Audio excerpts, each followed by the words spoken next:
Hey folks, Serenium Tea here, and welcome back to Lamat's Dawntrail. We are getting ready to move on, but we've got some blue quests to do. So let's speak with Movamuk. All good pop packs must come to an end. You are Arya, are you not? She who has been strength lending to Wuk Lamat. Could Movamuk ask that you strength lend her in turn? The matter is this, Movamuk's craft hand is to retire after long years. He lip-slips that he intends to fancy craft one last masterpiece before he does so, but for this he needs the hand help of a strange face to the village.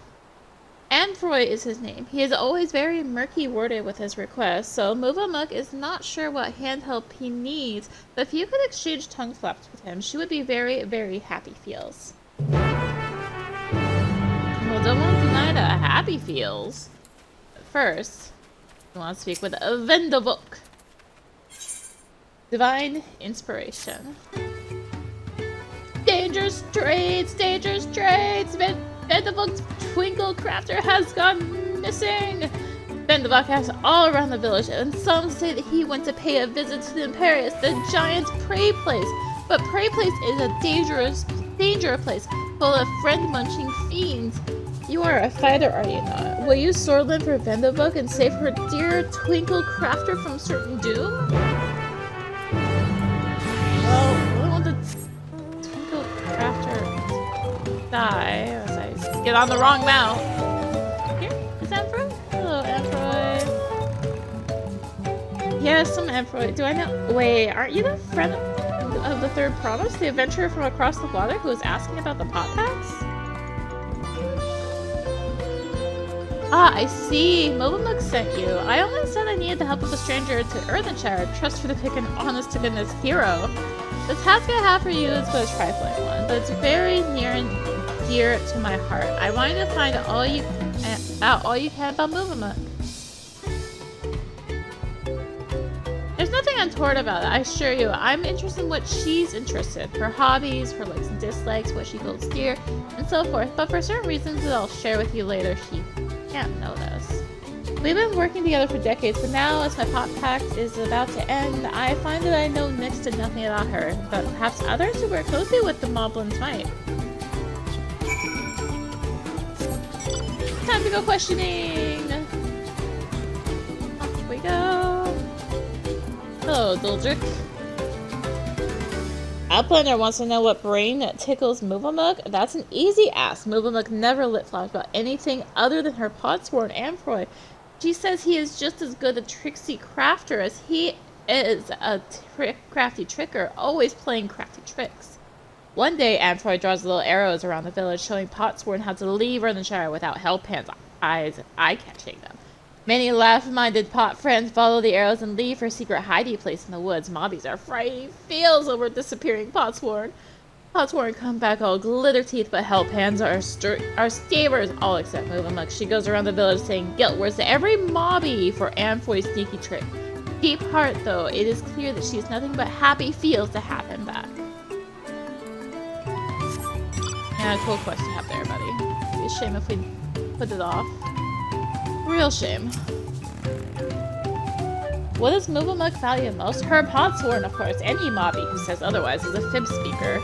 She keeps the treasure he gave her heart sight at all times, or so she once lip-slipped to Tarnotik. That was doing so well. He hasn't a flimsy thought what this treasure might be, but whatever it is, it's sure proof of the friend bond between them. Ha! What is it, a moblin? Movamuk and Amphroi? Yes, I know the pair well. She's famously very protective of him, sometimes even rejecting his patrons' orders outright. It's not that she thinks him unequal to the task, you understand. Quite the opposite of that. She knows how exacting his standards are and how discontented he would be if his work failed to meet them. So anytime a patron attempts to have him lower his standards or design something different to how he judges best, Movamuk will always leap to his defense. As for what she enjoys, well, her delight in Amphoi's creations is not dulled at all in all these years they worked together. I should think she likes nothing more. Unfortunately, I've been speaking too many Moblin speak too much lately. I've been doing too much Moblin speak, so I was like, yeah, Moblin, right.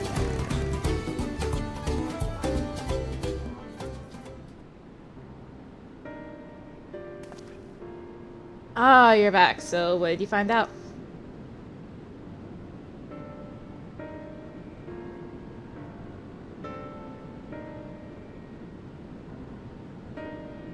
Huh, she really thinks that much of me. They say the Moblins help hands love nothing more than helping their charges, and it seems it's true, though it wouldn't hurt for her to show it a little more often.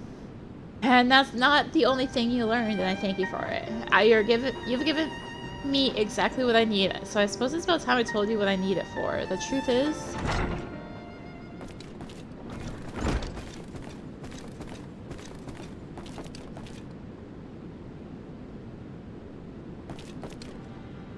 Is Arya still hard at hand helping? Yes, she is, so I'll thank you for not bothering us. Did you remember that I specifically asked you to leave me be until my work was complete?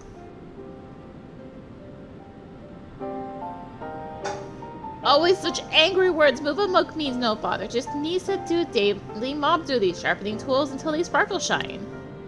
I'm telling you that I don't need you to. Not now, anyway. I'm almost retired. All my commissions are already dealt with. Until the end day of the pot pack, Move amok will uphold her pact part. It is her duty as help hand.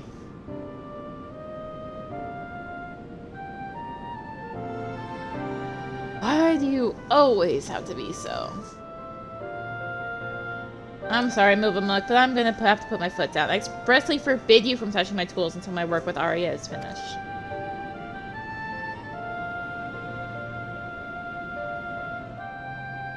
Then Move amok will do as Amphor asks, though it makes her shame-face. She will hand turn to other duties. If Amphor needs her, he has only to hail call.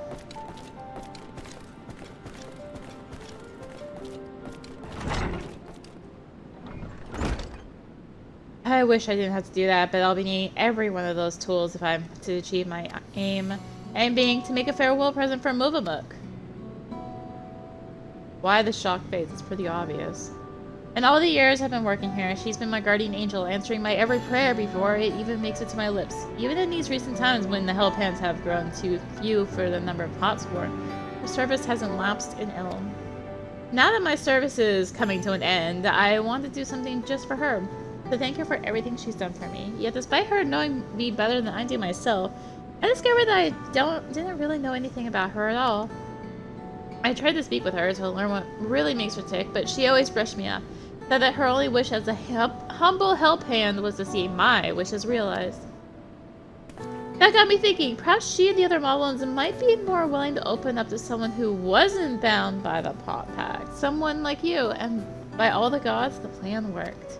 I have an idea for her present now. All that remains is to craft it, but without Move amok's help, that might be a little more difficult than usual. If you'd be willing to play help hand a little longer, I'd make it worth your while.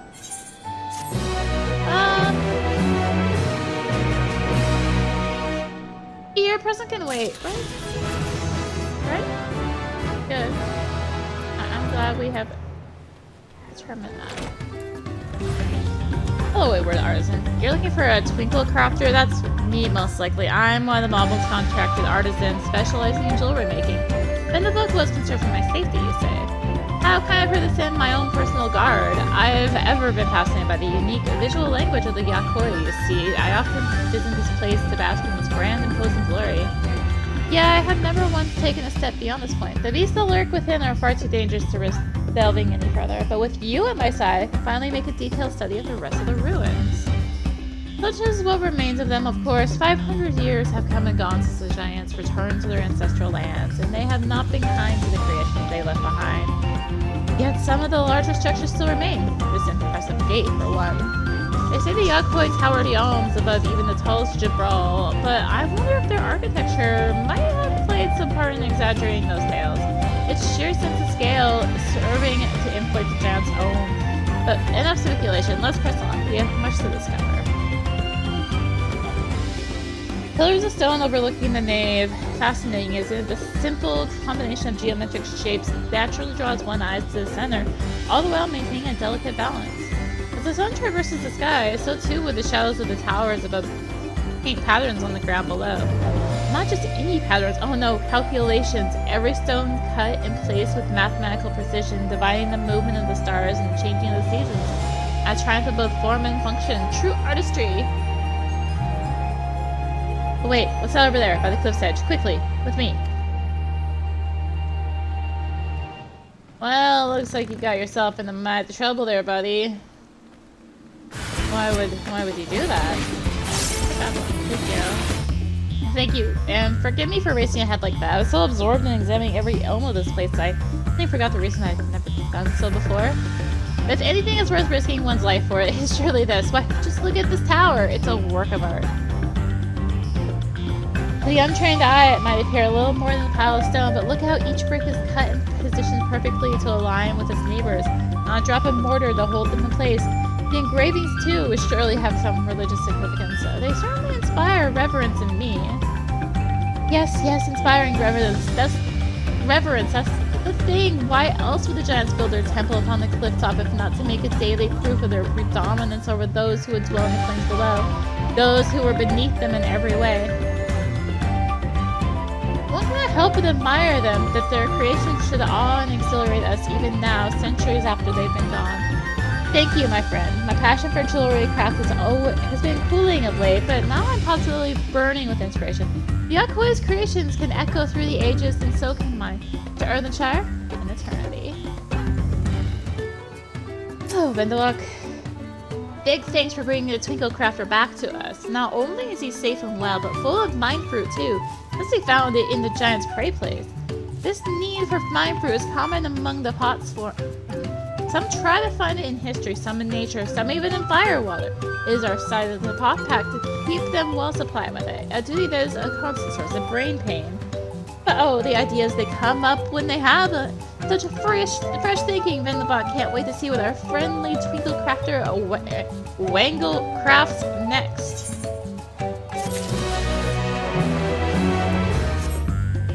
Hello, Wuk Lamat. I finally caught up.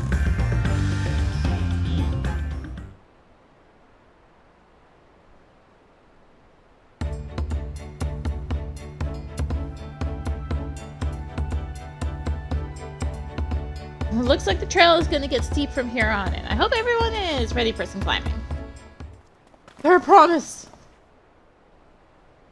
I'm glad I caught you. Ready Rock asked me to bring you back to the village. She says there is something she forgot to give you. Huh? Something other than the keystone? Yes, an item of great importance, or so I was told. It shouldn't take long if you would please follow me.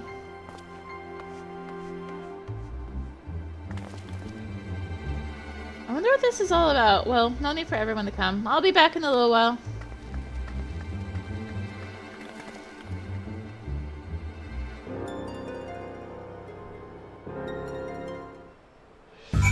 Alright, well, let's wait. And wait. This is taking quite a while. Just keep waiting for now, I suppose. Alright. And wait.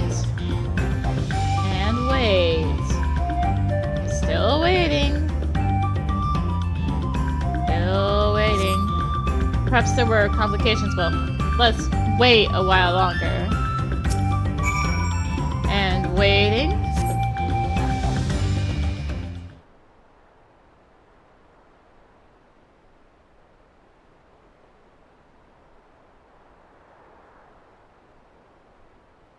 This is getting a little ridiculous. Did she get lost on the way back to us? Find us? But how? There's only one road. I wouldn't underestimate Wuk Lamat's sense of direction, or lack thereof. Fortunately, she has a link pearl. Let's see what's keeping her, shall we?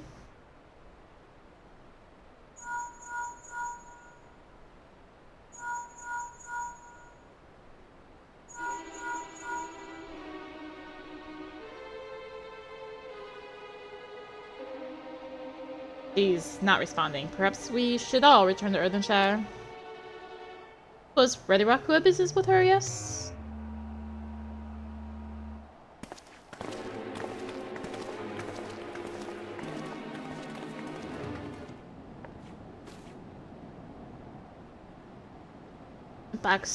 Back again so soon? We've come looking for Wuk Lamat. Did you not send someone to fetch her? Ready Rock did not. Neither has she seen the third promise since you were last here. Then who was the man who came for her?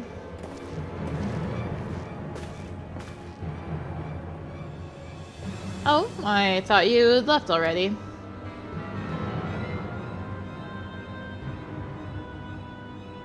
Where is Lamati? Is she not with you?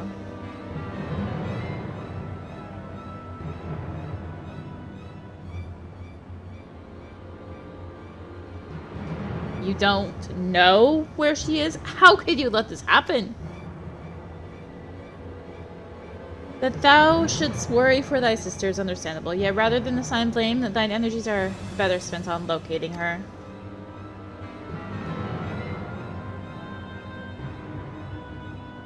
I will help you search. This is not how I'd wish a fellow claimant to lose the contest, my sister least of all.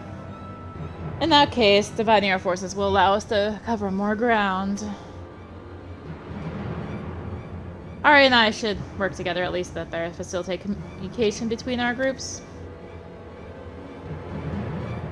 And the rest of us will split up reporting should you find anything.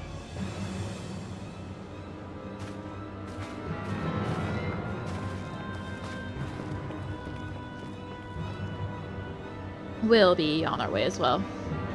Right, keep in touch.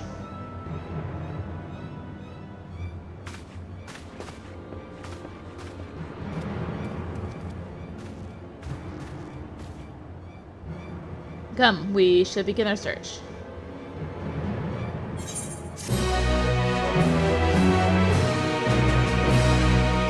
Seems like a awkwardly timed victory music, but yeah. I guess it's just a quest turn, but still.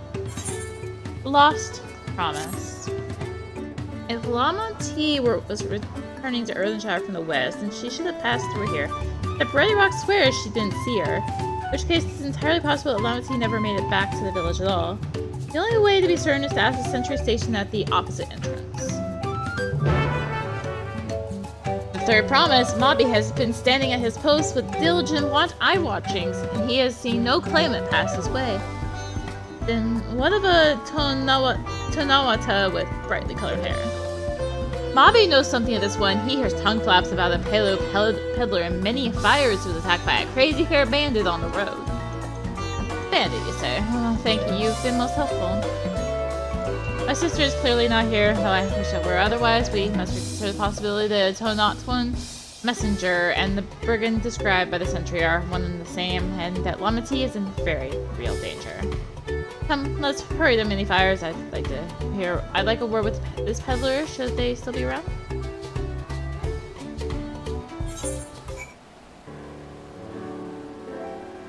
Was there something I could help you with? I'm told you were the victim of a bandit attack. Could you recount exactly what happened? My goodness, I thought I recognized you. I'll tell you everything I remember, second promise. It was that scoundrel Wakesa who ambushed me. You know the name of your attacker. There's no mistaking that hair. All my peddler friends have stories of the notorious bandit leader and his predations. Wakesa and his gang will stoop to any low for the sake of a few pel, and with no fresh quarry coming up the broken stairs, they've had to become more creative. Little wonder he went after Lamati. He likely thinks to ransom her for a royal sum. I expect he'll soon make his demands, but I don't intend to wait. We'll find this villain first and deliver his deserved payment in person. What say you to a small deception? I will assume the role of a well-to-do merchant to lure Wakesa out of hiding, and then, when he comes sniffing about, we catch the rat by the tail.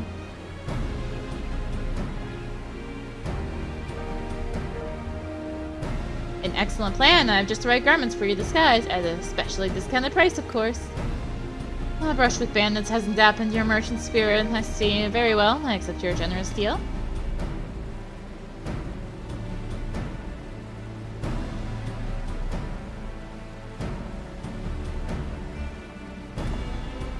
Now, we lay the bait. I will precede you into many fires to make my presence known. You follow on behind, boasting to those along the way how you paid me a hefty purse in exchange for a rare gemstone or some such. If Wakesa is as coin-hungry as I say, then a recently enriched peddler should be an irresistible mark. We let him strike, and then we spring our trap.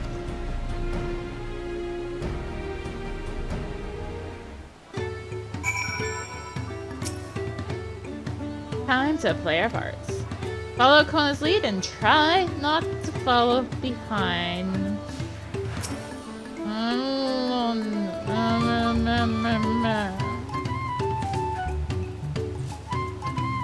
Easy not to fall behind when you move faster.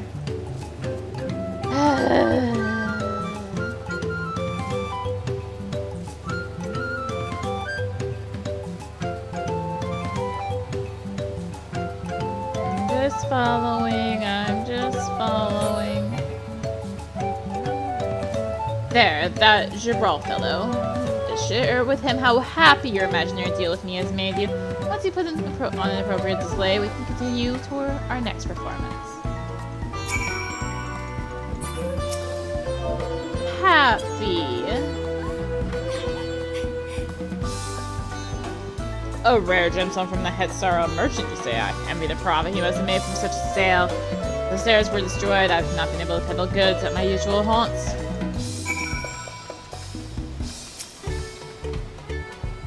A good start, but I would make certain Wakasa is aware of me. Let's continue.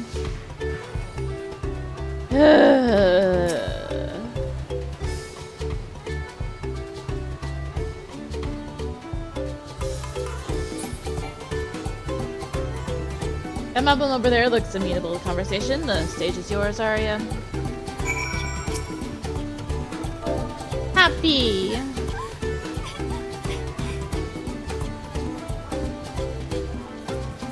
The head sorrow you sold you to a sparkle stone for your collection. Well, that explains your joy smiles. Mobby is happy for your happiness. Mobby is also jealous of the merchant and all the jingly shine he must have made. That should be enough, but perhaps one last act to drive it home.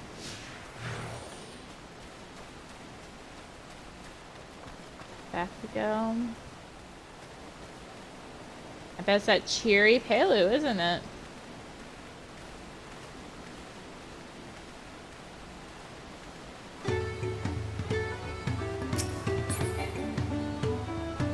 You see that cheerful Pelu? Tell him the tale of your precious gemstone, and then we'll be done with this part of the charade.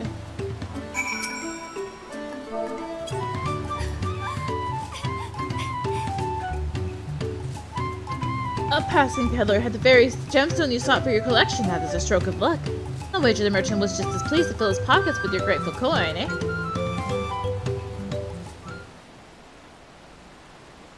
Well, I was prepared to go and earn some pale of my own. Who knows? Maybe opportunity will find me, even as it found you.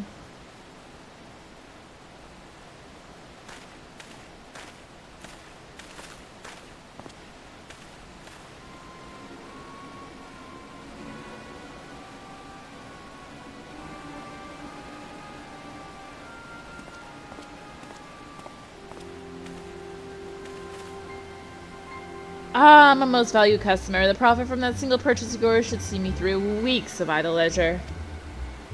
Traveling with such a fat person, no sell swords is tempting fate, so I shall make Earthenshire my last stop, then follow forthwith to Tullio.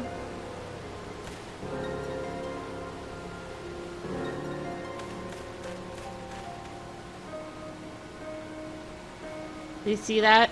The rat has come for a nibble.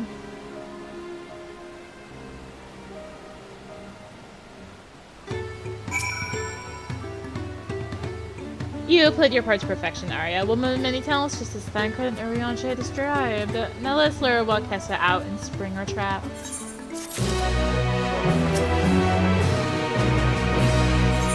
A brother's duty.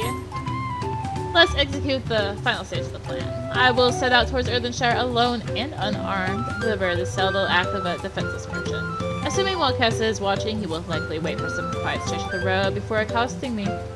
I'll be relying on you to follow closely behind, just remaining hidden until the time comes to spring the trap on our bandit king. Just remember, we need him alive. At least it wasn't actually a follow, it was just go to destination. Easy enough.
I hear business has been good for you, Master Merchant. How about you share some of the profits? And by some, I mean every coin you have.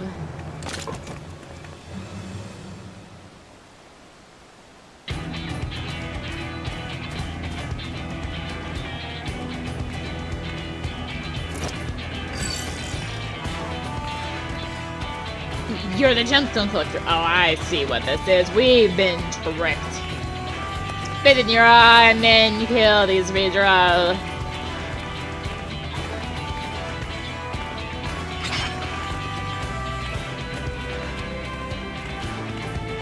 Slippery vermin will interrogate his underlings instead. If you'll be so kind, Arya, I pray, leave them capable of speech.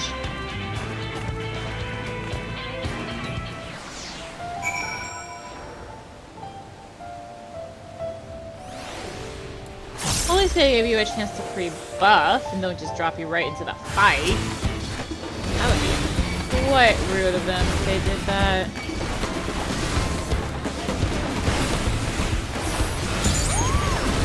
Instead, let's use our cool new elixir buffs. Oh, let's take that one then.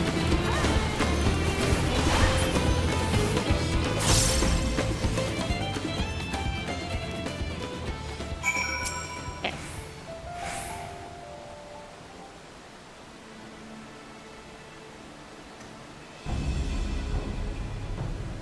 I was hoping to talk with your boss, but I suppose you three will have to do. Wait, that's a second promise. What do you want with us? I think I'm scared of a fancy title. I'll take your royal ears as a trophy as soon as I get free of these ropes.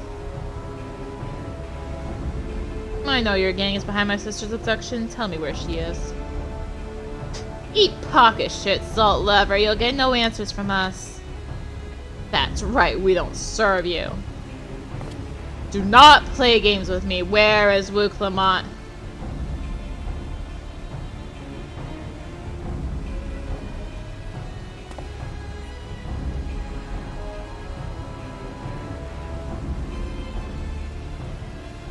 If that's losing patience, talk now or die. The choice is yours. We were hired to nab the third promise, that's all. We don't know where they took her. Hired? By whom? We were told that either, just only what Kessa knows. He's the one who took the job. Well, it seems we needed their leader after all. Once I've arranged for the Landsguard to take custody of these criminals, I'll call and thank Credence tracking skills, but perhaps you could pursue Kessa in the meantime. The bandit was running in an easterly direction. Should you locate him, I suggest you shadow him rather than force a confrontation. He might lead us to where Lamat is being held.